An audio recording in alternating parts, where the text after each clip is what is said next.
যারা ভারতবর্ষকে লুট করেছে তাদের দেশে গিয়ে তাদের প্রশংসা করছে। এখানে এমন কোনো কাজ করতে পারেনি যেটা ওখানে গিয়ে বলতে পারে, বুক চাপড়ে বলতে পারে। পশ্চিমবাংলার মুখ্যমন্ত্রী কলকাতাকে বলেছিলেন লন্ডন বানাবো। কলকাতার থেকে আস্তে আস্তে পাটনায় পরিণত হয়ে যাচ্ছে। কলকাতা তো একদম মানে নিম্ন ডি ক্যাটাগরির শহরে পরিণত হয়ে যাচ্ছে। আগামী দিনে লন্ডন থাকবে বলে ব্যবস্থা করছে কিনা এটা সন্দেহ লাগছে। মুখ্যমন্ত্রী যখন থাকবে না, লন্ডনে গিয়ে আশ্রয় নেবে কিনা সন্দেহ লাগছে। দীর্ঘদিন ধরে একটা কলকারখানার ফিতে কাটতে পারেননি। বারবার আপনি লন্ডন জানেন, একটা ফিতে কাটতে পারেননি। বাংলাদেশে আমরা দেখতাম বিভিন্ন যারা মানে বিরোধী দল হেরে টেরে গেলে এলাকায় মার খাওয়ার ভয়ে লন্ডনে গিয়ে আশ্রয় নেয়। বেগম খালেদা জিয়া লন্ডনে আশ্রয় নিতেন, তার ছেলেপেলেরা আশ্রয় নিতেন, আবার আওয়ামী লীগের লোকেরাও ওখানে গিয়ে আশ্রয় নিতেন। এখন আশ্রয়ের ব্যবস্থা করছে কিনা পশ্চিমবাংলায় 26 সালে যখন এখান থেকে দূর হয়ে যাবে, আশ্রয়ের ব্যবস্থা করছে কিনা এটা সন্দেহ লাগে। পশ্চিমবাংলার শিল্প হচ্ছে বিড়ি শিল্প। পশ্চিমবাংলার শিল্প হচ্ছে ওই বিড়ি ফুঁকবে, মুর্শিদাবাদ মালদায় বিড়ি ফুঁকবে, এই বিড়ি শিল্প হচ্ছে পশ্চিমবাংলার শিল্প। লন্ডনে যেভাবে প্রশাসন চলে সেইটুকুর যদি 1%ও শিখে আসতে পারেন, আমরা বলবো যে এত খরচ করে গেছেন তার কিছু হয়তো আমরা প্রাপ্তি হয়েছে। উনি কিচ্ছু করতে পারবেন না। আগামী দিনে 26-এ ভোট আছে, ওনার এখানে বিজনেস সামিট হয়। এখানে তো একটা ওই রকম মানে ওটা ভিখারি সামিট, বেঙ্গল বি সামিট, মানে বিজনেস সামিট না, ওটাকে আমি বলি ভিখারি সামিট। মুখ্যমন্ত্রী লন্ডনে গেছেন, এই নিয়ে তো রাজনীতি মহলে একেবারে শোরগোল পড়ে গেছে। লন্ডনে গিয়ে তিনি বিভিন্ন রকমের কথা বলে চলেছে। এখন যে কথাটা চর্চায় রয়েছে সেটা হচ্ছে লন্ডনের প্রশংসা করছে। ব্রিটিশরা যে 150 বছর রাজত্ব করেছে, একেবারে 190 বছর যে ব্রিটিশরা রাজত্ব করেছে, সেই রাজত্বটাকে তিনি একেবারে প্রশংসা জানাচ্ছে। কিভাবে করছেন এটা তিনি? দেখুন, মমতা ব্যানার্জি, এই মহিলার নাম মমতা ব্যানার্জি, যিনি দুর্ভাগ্যবশত পশ্চিমবাংলার মুখ্যমন্ত্রী। তো লন্ডনে গিয়ে ব্রিটিশদের প্রশংসা করবে না তো কী বলবে? নিজের রাজ্যে করেছে এটা কি? নিজের রাজ্যে অশান্তি লাগিয়ে রেখে দিয়েছে, নিজের রাজ্যে খুন লাগিয়ে রেখে দিয়েছে, শিল্পের টাটাকে এখান থেকে তাড়িয়েছে, শিল্পের নামে এখানে বোমা শিল্প হয়, বন্দুক শিল্প হয়। তো তিনি আবার কি করবেন? তিনি লন্ডনে গিয়ে ওদের প্রশংসা করা ছাড়া আরও কী উপায় আছে? যারা ভারতবর্ষকে লুট করেছে তাদের দেশে গিয়ে তাদের প্রশংসা করছে। এখানে এমন কোনো কাজ করতে পারেনি যেটা ওখানে গিয়ে বলতে পারে, বুক চাপড়ে বলতে পারে। কিন্তু তিনি তো নিজে বিধানসভায় দাঁড়িয়ে বলেছে যে তার বাবা স্বাধীনতা সংগ্রামীর মেয়ে কিনা লন্ডনে গিয়ে ব্রিটিশদের প্রশংসা করছে। কী ধরনের স্বাধীনতা সংগ্রামী আপনিই বুঝুন। ওনার বাবা স্বাধীনতা সংগ্রামীর কোন আন্দোলনে ছিলেন, কোথায় গেছিলেন কেউ জানে না। হতে পারে কোনো না কোনোভাবে ব্যাকএন্ডে হয়তো ছিলেন, ঘরের ভেতরে ছিলেন, এটাও হতে পারে। হয়তো কোনো লেখালেখি করতেন, এটাও হতে পারে। কিন্তু সে সম্পর্কে কোনো মানুষ কেউ জানে না। আর 2011-তেও জানতো না, রেলমন্ত্রী থাকাকালীনও কেউ জানতো না ওনার বাবা স্বাধীনতা সংগ্রামী।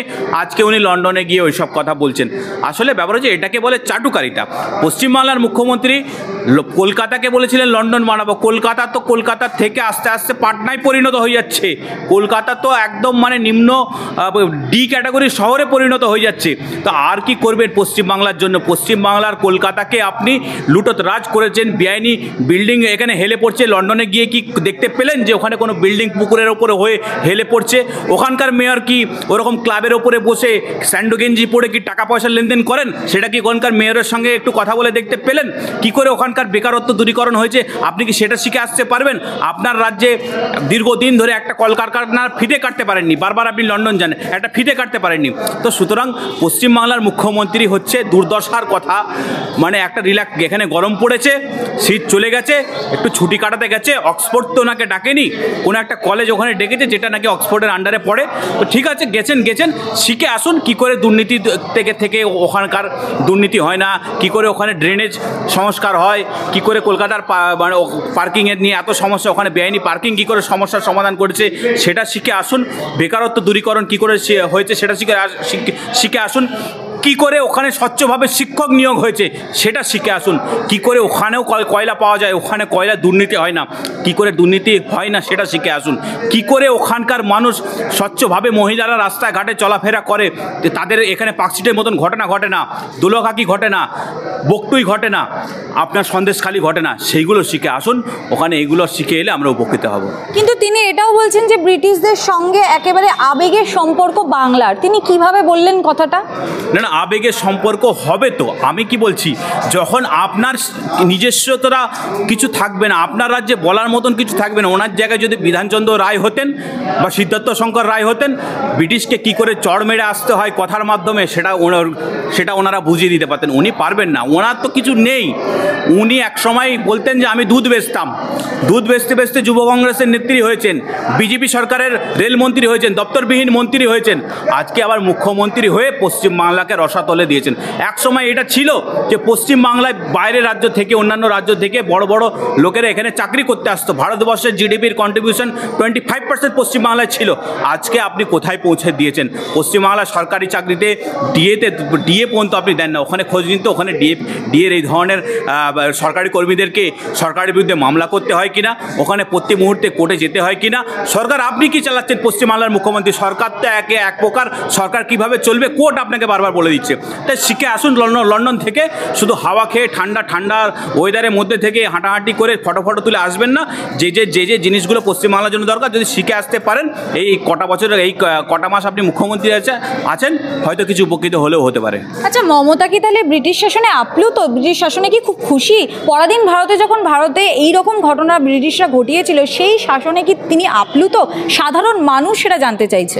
ব্রিটিশ রাজে এরকম হতো, মানুষকে জ্বালিয়ে দেওয়া হতো, যে জীবন্ত মহিলাদের সম্মানহানি হতো, রাস্তাঘাটে যখন যে পারত ওই ব্রিটিশ সেনারা, ওই সাহেবরা আমাদের দেশীয় নারীদের সম্মানহানি করতো, যেখানে সেখানে বিপ্লবীদের গুলি মেরে হত্যা করা হতো।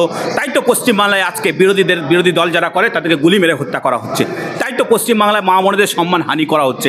তাই তো পশ্চিমবাংলার বুকে আজকে প্রত্যেক কটা বেকার ধুকছে, কাঁদছে, মরছে।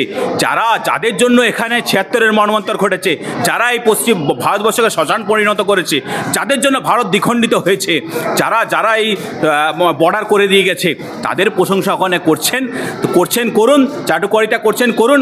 আগামী দিনে লন্ডন থাকবে বলে ব্যবস্থা করছে কিনা এটা সন্দেহ লাগছে। মুখ্যমন্ত্রী যখন থাকবে না, লন্ডনে গিয়ে আশ্রয় নেবে কিনা সন্দেহ লাগছে।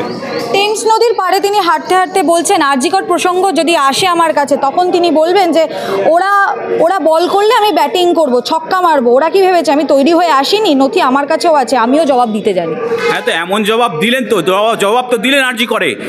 7,000 লোককে রাতের অন্ধকারে ঢুকিয়ে দিলেন, এভিডেন্স নষ্ট করিয়ে দিলেন, দেয়াল ফেয়াল পাঁচিল ভেঙে এভিডেন্স নষ্ট করিয়ে দিলেন, এলাকার গুন্ডাদেরকে দিয়ে লেলিয়ে দিলেন, প্রশাসনিক কাজকর্মকে একদম গোটা স্বাস্থ্য দপ্তরকে, যেখানে মৃতদেহ পর্যন্ত বিক্রি হয়, সেইগুলো সব করে দিলেন। আর কি বাকি আছে? আপনি তো শিক্ষা, স্বাস্থ্য, ভূমি, কারিগরি, জনস্বাস্থ্য সব বিক্রি করে দিয়েছেন। সব বিক্রি করে দিয়ে লন্ডনে আশ্রয় নিয়েছেন। বাংলাদেশে আমরা দেখতাম বিভিন্ন যারা মানে বিরোধী দল হেরে টেরে গেলে এলাকায় মার খাবার ভয়ে লন্ডনে গিয়ে আশ্রয় নেয়। বেগম খালেদা জিয়া লন্ডনে আশ্রয় নিতেন, তার ছেলেপেলেরা আশ্রয় নিতেন, আবার আওয়ামী লীগের লোকেরাও ওখানে গিয়ে আশ্রয় নিতেন। এখন আশ্রয়ের ব্যবস্থা করছে কিনা পশ্চিমবাংলায় 26 সালে যখন এখান থেকে দূর হয়ে যাবে, আশ্রয়ের ব্যবস্থা করছে কিনা এটা সন্দেহ লাগছে।